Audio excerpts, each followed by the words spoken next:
Night Upendra sir phone ಮಾಡಿದ್ರು ನನಗೆ. ಲಹರಿ ಸಂಸ್ಥೆಗೆ 48 ವರ್ಷ, ಸಾಕಷ್ಟು ಸಿನಿಮಾಗಳು ನಿರ್ಮಾಣ ಮಾಡಿದ್ರಿ, ಅದೆಲ್ಲ ಫೈನ್. ಈ ಸಿನಿಮಾ ಬಂದ ಮೇಲೆ ನಿರ್ಮಾಣದಲ್ಲೂ ಕೂಡ ಲಹರಿ ಫಿಲ್ಮ್ಸ್ ಅಲ್ಲಿ ಲಕ್ಷಾಂತರ ಜನಕ್ಕೆ ಒಳ್ಳೇದಾಗುತ್ತೆ. UIಗೆ UA ಸಿಕ್ತು ಸರ್ ಸರ್ಟಿಫಿಕೇಟ್ ಅಂದ್ರು. ಬಹಳ ಚೆನ್ನಾಗಿದೆ ಕ್ಯಾಪ್ಷನ್, ಇದನ್ನೇ ಹಾಕ್ಬಿಡಿ ಟ್ಯಾಗ್ಲೈನ್ ಒಂದೇ, UIಗೆ UA ಅಂತ ಅದನ್ನೇ ಹಾಕಿದ್ರು ನಮ್ಮವರು. ಉಪೇಂದ್ರ ಸರ್ ಒಂದು ಡೈಲಾಗ್ ಹೊಡಿತಾರೆ ನೋಡಿ ಸರ್, ಧಿಕ್ಕಾರ ಧಿಕ್ಕಾರ ಅಂತಿರಲ್ರಿ, ಧಿಕ್ಕಾರ ಯಾವುದು, ಅಧಿಕಾರಕ್ಕೆ ಬೆಲೆ ಅಂತ ಹೇಳ್ತಾರೆ.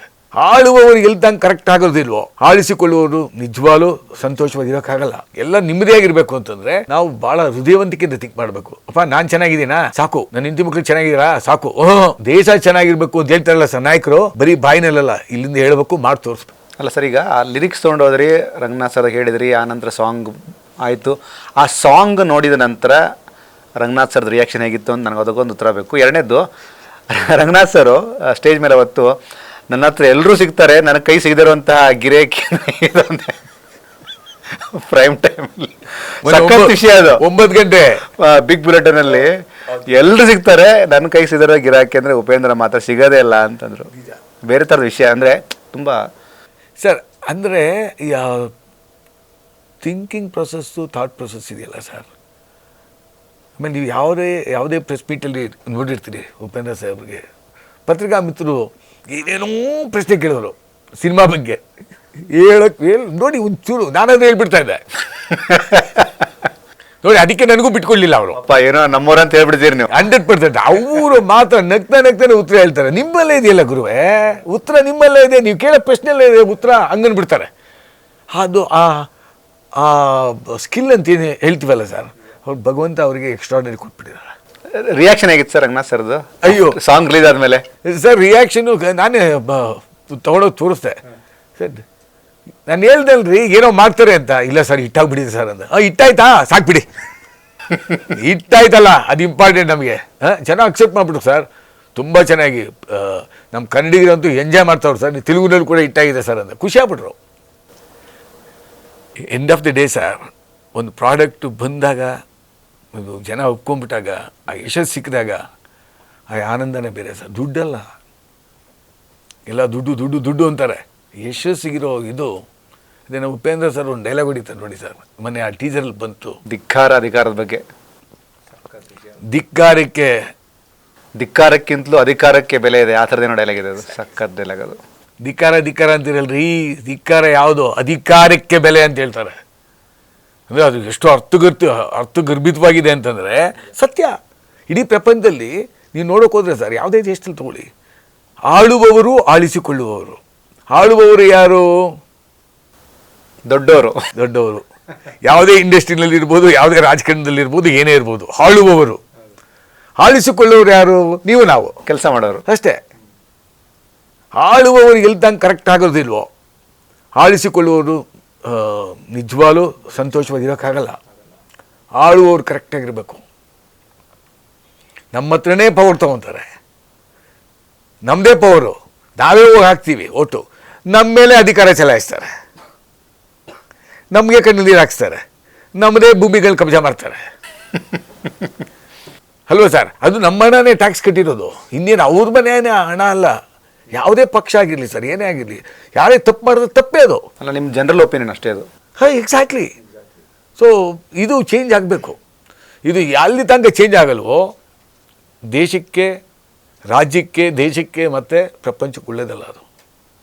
ಎಲ್ಲ ನೆಮ್ಮದಿಯಾಗಿರಬೇಕು ಅಂತಂದರೆ ನಾವು ಭಾಳ ಹೃದಯವಂತಿಕೆಯಿಂದ ಥಿಂಕ್ ಮಾಡಬೇಕು. ಅಪ್ಪ ನಾನು ಚೆನ್ನಾಗಿದ್ದೀನಾ ಸಾಕು, ನನ್ನ ಹೆಂಡತಿ ಮಕ್ಕಳು ಚೆನ್ನಾಗಿದ್ದೀರಾ ಸಾಕು, ಎಲ್ಲ ಚೆನ್ನಾಗಿರೋ, ದೇಶ ಚೆನ್ನಾಗಿರ್ಬೇಕು ಅಂತ ಹೇಳ್ತಾರಲ್ಲ ಸರ್ ನಾಯಕರು, ಬರೀ ಬಾಯಿನಲ್ಲ ಇಲ್ಲಿಂದ ಹೇಳ್ಬೇಕು, ಮಾಡಿ ತೋರಿಸ್ಬೇಕು. ವಸುದೈವ ಕುಟುಂಬಕಂ ಆಗಬೇಕು. ಎಕ್ಸಾಕ್ಟ್ಲಿ, ಆಗ್ಬೇಕು ಸರ್. ಆಗುತ್ತಾ? ಮಾಡೋದೇನು ದೊಡ್ಡ ವಿಷಯ ಅಲ್ಲ, ಜನಕ್ಕೆ ಬೇಕು ಸರ್.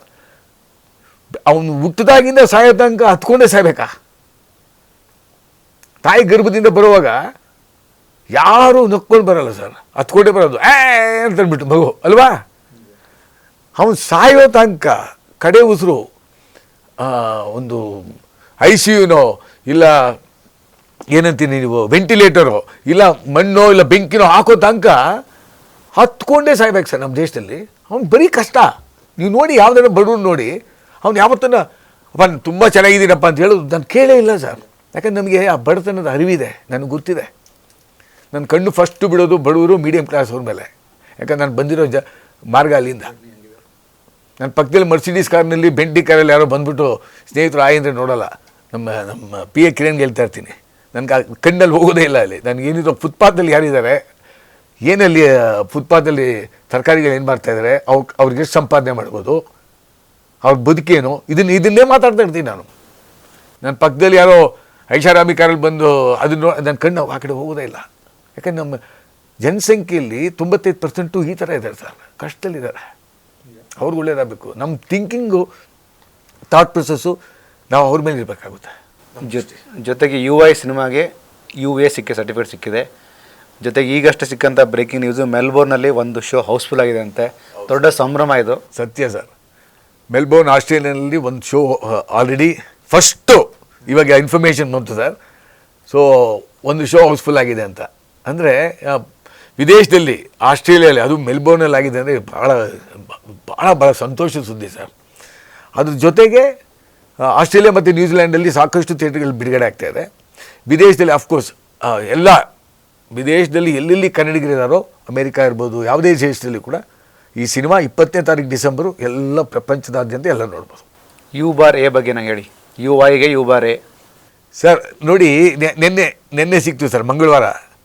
ಮಂಗಳವಾರ ಸಂಜೆ 6:03 9 ಅಂದರೆ ನಮಗೆ ಭಾಳ ಅದೃಷ್ಟದ number.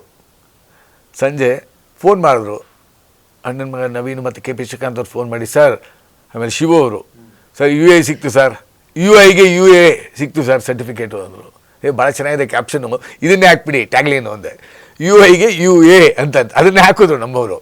So I am indebted to the censor complete ಟೀಮ್ಗೆ ಚಿರುಣಿಯಾಗಿದೆ. ಯಾಕಂದರೆ ಅವರು ಕೂಡ ಭಾಳ ಸಂತೋಷಪಟ್ಟಂತೆ, ಒಳ್ಳೆ ಸಿನಿಮಾ ಬರ್ತಾಯಿದೆ ಅಂತ.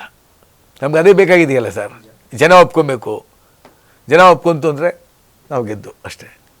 ಜೊತೆಗೆ ಸಿನಿಮಾಗಳನ್ನು ನೀವು ಮಾಡ್ಕೊಂಬಂದ್ರಿ, ಬಟ್ UI ಅನ್ನುವಂಥದ್ದು ನಿಮ್ಮ ಲಹರಿ ಸಂಸ್ಥೆಗೆ ಒಂದು ದೊಡ್ಡ ಅಸೆಟ್ಟಾಗಿ ನಿಲ್ಲುತ್ತೆ ಅಂತ ಜನ ಮಾತಾಡ್ತಾ ಇದ್ದಾರೆ. ಸಿನಿಮಾ ಸರ್ ಮೊನ್ನೆ ನೈಟು ಉಪೇಂದ್ರ ಸರ್ ಫೋನ್ ಮಾಡಿದ್ರು ನನಗೆ.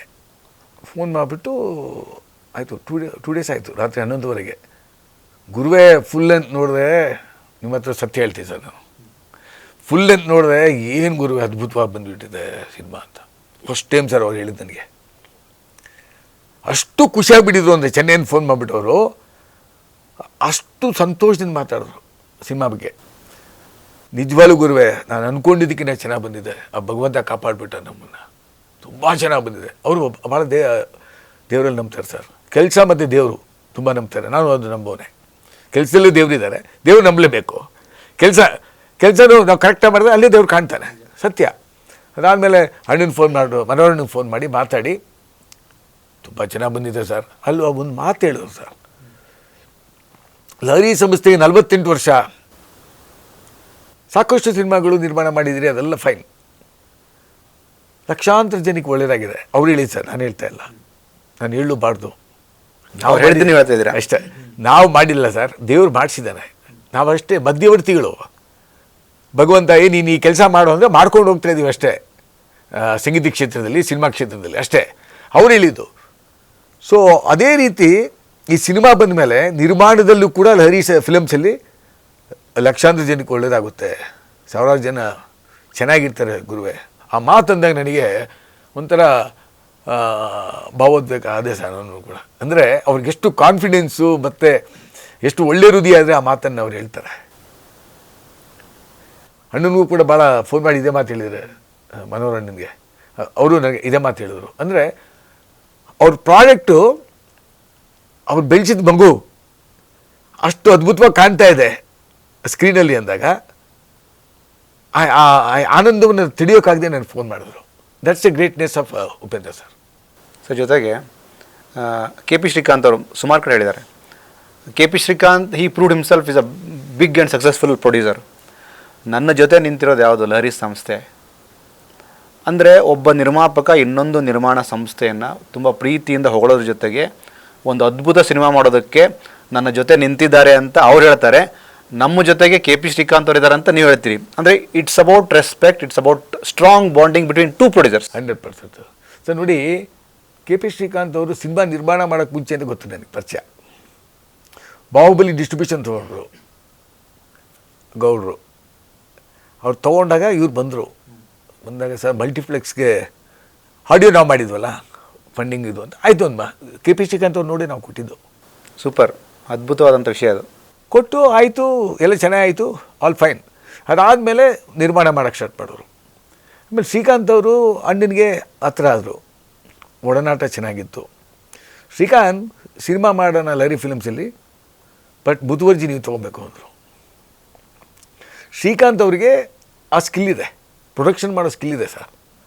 ಅಂದರೆ ಅದಕ್ಕೆ ಆದ ಡಿಫ್ರೆಂಟ್ ಸ್ಕಿಲ್ ಬೇಕಾಗುತ್ತೆ. ಉಪೇಂದ್ರ ಅವ್ರು ಹೇಳಿದ್ರ ಪಬ್ಲಿಸಿಟಿ ಕಿಂಗ್ ಅಂತ. ಹೌದು, ಆ ಸ್ಕಿಲ್ಲು ನಮಗೆ ಸಂಗೀತ ಕ್ಷೇತ್ರದಲ್ಲಿ ನಾವು ಏನು ಬೇಕಾದ್ರೂ ಮಾಡ್ಬೋದು. ನಿರ್ಮಾಣದಲ್ಲಿ 24/7 ಇರಬೇಕು, ಪ್ರತಿಯೊಂದು ನೋಡಬೇಕಾಗುತ್ತೆ, ಪ್ರತಿಯೊಂದು ಗೊತ್ತಿರಬೇಕಾಗುತ್ತೆ. ಸೊ ಆ ಸ್ಕಿಲ್ ಇರೋದು ಶ್ರೀಕಾಂತ್ ಅವ್ರಿಗೆ ಮತ್ತು Nagendra. I have to talk about Nagendra. ಅವ್ರ ಟೀಮ್ ಹಂಗೆ ಸ್ಟ್ರಾಂಗ್ ಇದೆ ಪಾಪ, ಭಾಳ ನಿಷ್ಠೆಯಿಂದ ಕಷ್ಟಪಟ್ಟು ಕೆಲಸ ಮಾಡಿದ್ದಾರೆ ಸರ್ ಆ ಇಡೀ ಟೀಮು. ನಾನು ಎರಡನೇ ಮಾತಿಲ್ಲ ಸರ್. ಏನಂದರೆ ಇಲ್ಲಿ ಒಂದು ಟೀಮು, ಕಂಪ್ಲೀಟ್ ಟೀಮು ಚೆನ್ನಾಗಿತ್ತು, ಪಾಸಿಟಿವ್ ಆಗಿತ್ತು ಅಂತಂದ್ರೆ ಒಂದು ಒಳ್ಳೆ ಸಿನಿಮಾ ಬರಲಿಕ್ಕೆ ಸಾಧ್ಯ. ಆಮೇಲೆ ಎಲ್ಲರೂ ಬ್ರಾಡ್ ಮೆಂಟಾಲಿಟಿ ಇರಬೇಕಾಗುತ್ತೆ ಸರ್, ನ್ಯಾರೋ ಮೈಂಡೆಡ್ ಇರಬಾರ್ದು. ಸೊ ಹಾಗಾಗಿ ಪ್ರತಿಯೊಬ್ಬರು ಕೂಡ ಅವ್ರು ಕೊಟ್ಟಂಥ ಒಂದು ಕೆಲಸವನ್ನು ತುಂಬ ಚೆನ್ನಾಗಿ ನಿಭಾಯಿಸಿದ್ದಾರೆ. ಮೇಲಾಗಿ ನಿಮ್ಮ ಸಹೋದರ ಬಳಗದಲ್ಲಿ ಎಲ್ಲರ ಮಾತುಗಳನ್ನು ನೀವೇ ಮಾತಾಡಿ ಅಂತ ಆ ಸರಸ್ವತಿ ಆಶೀರ್ವಾದ ಮಾಡಿದ್ದಾರೆ ಅನಿಸುತ್ತೆ. ಮನೋಹರ್ ಸರ್ ಮಾತಾಡಲ್ಲ, ಮಿಕ್ಕಿದ ಸಹೋದರರು ಮಾತಾಡಲ್ಲ. ಅಂದರೆ ಅದು ತುಂಬ ಅಥೆಂಟಿಕ್ ಆಗಿರುತ್ತೆ, ಅಂದರೆ ಹೊಗಳೋದಲ್ಲ. ಮನೋಹರ್ ಸಾಹೇಬರು ಅವರ ಕೊಟ್ಟಿರೋ ಮಾರ್ಗದರ್ಶನದಲ್ಲಿ ನಾನು ಮಾತಾಡ್ತಾ ಇರೋ ಸರ್. ಅವ್ರು ಮಾತಾಡಲ್ಲ, ಅವ್ರ ಚೇಂಬರಲ್ಲಿ ಕೂತ್ಕೊಂಡು ನೀವು ಮಾತಾಡಿ, ಕ್ಯಾಮ್ರಾ ಇಲ್ಲದೆ ಅದ್ಭುತವಾಗಿ ಮಾತಾಡ್ತಾರೆ. ಯಾವುದು ಸಬ್ಜೆಕ್ಟ್ ತಗೊಳ್ಳಿ ಎಲ್ಲ ಮಾತಾಡ್ತಾರೆ. ಆಮೇಲೆ ನನಗೆ ಪತ್ರಿಕಾ ಮಿತ್ರರೇ ಮಾತಾಡೋ ಕಳಿಸಿದ್ದು ಸರ್ ನನಗೆ. ನಾನು ಮಾತಾಡ್ತಾ ಇರಲಿಲ್ಲ. ಮೊದಲೆಲ್ಲ ಪ್ರೆಸ್ ಕಾನ್ಫರೆನ್ಸ್ಗೆ ಹೋಗ್ತಾ ಇದ್ರೆ 30 ವರ್ಷದ ಮುಂಚೆ ಕೇಳಿ, ಇದ್ದಾರೆ ನಮ್ಮ ಸೀನಿಯರು ಪತ್ರಿಕಾ ಮಿತ್ರರು, ಸರ್ ಆಡಿಯೋ ಬಿಡುಗಡೆ ಆಗಿದೆ, ನೀವು ದಯಮಾಡಿ ಆಶೀರ್ವಾದ ಮಾಡಿ ಹೆಂಗೆ ಅಂದ್ಬಿಟ್ಟು ಹೆದ್ದು ಬಂದುಬಿಡ್ತಾರೆ ವೇದಿಕೆಯಿಂದ. ನನಗೆ ಅಷ್ಟೊಂದು ಹಿಂಜರಿಕೆ, ಅಷ್ಟೊಂದು ಭಯ. ಇವತ್ತಿಗೂ ಅಷ್ಟೇ, ಪತ್ರಿಕಾ ಮಿತ್ರರು ಮತ್ತು ಹಿರಿಯರು ಅಂದರೆ ನಾನು ಇವತ್ತಿಗೂ ಭಯ ಪಡ್ತೀನಿ. ನಾನು ಆ ಭಯ ಅಂದರೆ ಯಾಕೆ, ಆ ಪ್ರೀತಿ ಇದೆ ಅಲ್ಲಿ. ಅವ್ರಿಗೆ ಜವಾಬ್ದಾರಿ ಇದೆ. ಆ ಜವಾಬ್ದಾರಿಗೆ ನಾವು ಪ್ರೀತಿ ಕೊಡಬೇಕಾಗುತ್ತೆ. ನಮ್ಮನ್ನು ಎತ್ತಿ ಹಿಡಿದಿದ್ದು ಪತ್ರಿಕಾ ಮಿತ್ರರು ಸರ್. ನಾನು ಇವತ್ತಿಗೂ ಹೇಳ್ತೀನಿ, ಈ ಲಹರಿ ಸಂಸ್ಥೆಯನ್ನು, ಲಹರಿ ಕುಟುಂಬವನ್ನು ನಾವು ಮಾಡಿರೋ ಕೆಲಸ ಬೇರೆ ಸರ್. ಅದನ್ನು ಆ ಕೆಲಸವನ್ನು ಮಾಡಿದರೆ ತೋರಿಸಿದ್ದೆ ಪತ್ರಿಕಾ ಮಿತ್ರರು. ಇಲ್ಲ, ಪತ್ರಿಕೆ ಮಾಧ್ಯಮ ಇಲ್ಲ ಅಂದರೆ ಅದು ಯಾವುದೂ ಪ್ರಚಲಿತ ಸಾಧ್ಯ ಇಲ್ಲ. ನಾನು ಎಲ್ಲರಿಗೂ ಚಿರುಣಿ ಆಗಿದ್ದೀನಿ. ನಮ್ಮ ಹಳೆ ಪತ್ರಿಕಾ ಮಿತ್ರರಿಗೆ ಕೆಲವರು ಅಗಲಿದ್ದಾರೆ, ಅವ್ರನ್ನೆಲ್ಲ ನಾನು ನೆನೆಸ್ಕೊತೀನಿ ಯಾವಾಗಲೂ. ಈಗಲೂ ಅಷ್ಟೇ, ಯಾವ ಸಣ್ಣ ಪೇಪರು, ದೊಡ್ಡ ಪೇಪರು ನಾನು ನೋಡೋದಿಲ್ಲ ಸರ್. ದೊಡ್ಡ ಟಿ ವಿ, ಚಿಕ್ಕ ಟಿ ವಿ ಅಂತ ನಾನು ನೋಡೋದಿಲ್ಲ. ನನಗೆ ಎಲ್ಲ ಒಂದೇ, ಎಲ್ಲರೂ ಒಂದೇ. ಪ್ರತಿ ಮೆಸೇಜ್ಗೂ ರಿಪ್ಲೈ ಮಾಡ್ತೀರಿ, ಫೋನಿಗೆ ಮಿಸ್ ಕಾಲ್ ಇದ್ದರೆ ವಾಪಸ್ ಕಾಲ್ ಮಾಡ್ತೀರಿ, ಒಳ್ಳೆ ವಿಷಯ ಇದ್ದರೆ ವಿತ್ ರಿಗಾರ್ಡ್ಸ್ ಲವ್ ಅಂತ ಹಾಕಿ ಲಹರಿ ವೆಲ್ ಅಂತ ಹಾಕ್ತೀರಿ. ಅದು ನಮ್ಮ ಗಮನಕ್ಕೆ ತುಂಬ ಬಂದಿದೆ. ಮಾಡಲೇಬೇಕು, ಅದು ನಮ್ಮ ಕರ್ತವ್ಯ ಅಲ್ಲ ಸರ್. ಮನುಷ್ಯನಿಗೆ ಮನುಷ್ಯ ಗೌರವ ಕೊಡದೆ ಇನ್ಯಾರು ಕೊಡಬೇಕಾಗುತ್ತೆ ಹೇಳಿ ಸರ್. ಇವಾಗ ನೀವು ಸಾರ್ ಅಂದರೆ ನಾನು ಸಾರ್ ಅನ್ನಲೇಬೇಕು. ಕೆಲವು ನೋಡಿದ್ದೀನಿ, ಸರ್ ನಾನು ನಮಸ್ಕಾರ ಮಾಡಿದ್ರೆ ನಮಸ್ಕಾರನೂ ಮಾಡಲ್ಲ. ಏನೋ ಹಿಂಗೆ ಹೋಗೋಂಥ ಮಹಾ ದಿಗ್ಗಜರುಗಳು ಕೆಲವರು ಇದ್ದಾರೆ, ಅವ್ರು ನಾನು ಅಂತೀನಿ ಆ ಕಡೆ ಹೋದ್ಮೇಲೆ, ಏನು ರೀ ನಮಸ್ಕಾರ ಹೇಳ್ತಾರೆ, ನಮಸ್ಕಾರ ಮಾಡೋಕ್ಕೆ ಯೋಗ್ಯತೆ ಬೇಕ್ರಿ, ಏನು ರೀ ಎಷ್ಟು ಪ್ರೀತಿಯಿಂದ ನಮಸ್ಕಾರ ಸಾರ್ ಅಂತಾರೆ. ನಮಸ್ಕಾರ ಅಂದ್ಬಿಟ್ಟು ನೀವೇನು ಕೇಳ್ಕೊಬಿಡ್ತೀವಿ ಸರ್. ನಮಸ್ಕಾರಕ್ಕೂ ಸಂಸ್ಕಾರ ಬೇಕಾಗುತ್ತೆ. Super, very nice. ಆ ಸಂಸ್ಕಾರ ಇದ್ದರೆ ನೀವು ನಮಸ್ಕಾರ ಮಾಡೋಕ್ಕಾಗೋದು. Very nice. ಸಿನಿಮಾದ ಔಟ್ಪುಟ್ ನೋಡಿದ ಮೇಲೆ ಸರ್, ಅಂದರೆ ಉಪೇಂದ್ರ ಅವ್ರು ಹೇಳಿದ ನಂತರ, ನಿಮ್ಮ ಚೇತನ್ ಹೇಳಿದ ನಂತರ ಸರ್, ನಿಮಗೆಲ್ಲೂ ಅನಿಸ್ಲಿಲ್ವಾ ನಾವು ಒಂದ್ಸಲ ನೋಡ್ಬೇಕಾಗಿದ್ದು ಗುರು, ಯಾಕೆ ವೈ ನಾಟ್ ಅಂತ? ಸತ್ಯ ಅಲ್ಲ ಸರ್, ಸತ್ಯ ಹೇಳ್ತೀನಿ ಸರ್. ನೋಡಿ, ಮೊನ್ನೆ ಮಂಗಳೂರು ಪ್ರೆಸ್ ಮೀಟ್ ಮುಗಿಸ್ಕೊಂಡು ಪ್ರೆಸ್ ಮೀಟ್ ಹೋಗೋಕ್ಕೆ ಮುಂಚೆ ಕಟೀಲ್ ದುರ್ಗಾ ತಾಯಿ ಅಲ್ಲಿ ದರ್ಶನ ಮಾಡಿಕೊಂಡು, ವನದುರ್ಗೆ ಅಮ್ಮ ಹತ್ರ ದರ್ಶನ ಮಾಡಿಕೊಂಡು, ಕೊರಗಜ ಅಲ್ಲಿ ಎಲ್ಲ ದರ್ಶನ ಮಾಡ್ಕೊಂಡು ಆದಮೇಲೆ ಪ್ರೆಸ್ ಮೀಟ್ ಹೋಗೋದು.